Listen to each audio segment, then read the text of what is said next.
જામનગરના ભરચક ગણાતા પટેલ કોલોની વિસ્તારમાં આજે એક ભયાનક અકસ્માતની ઘટના સામે આવી છે।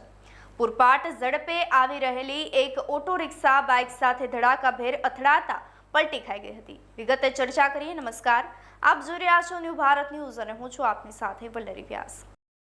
જીવન અને મોત વચ્ચેના એ જંગમાં જામનગરનો એક યુવાન વિજેતા બન્યો છે। જામનગરના પટેલ કોલોની વિસ્તારમાં બનેલા એક ભયાનક અકસ્માતનો લાઈવ વિડીયો સામે આવ્યો છે।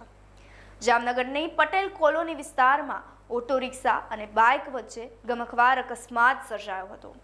આ અકસ્માતમાં રિક્ષા પલટી ખાઈ ગઈ હતી। અકસ્માત સમયે રોડની બાજુમાં ઊભેલા એક યુવાનનો આબાદ બચાવ કરવામાં આવ્યો હતો। આ ઘટનાના સીસીટીવી ફૂટેજ સામે આવ્યા છે, પરંતુ સદનસીબે આ અકસ્માતમાં કોઈ જાનહાનિ થઈ નથી। આપ જોતા રહો ન્યૂ ભારત ન્યૂઝ।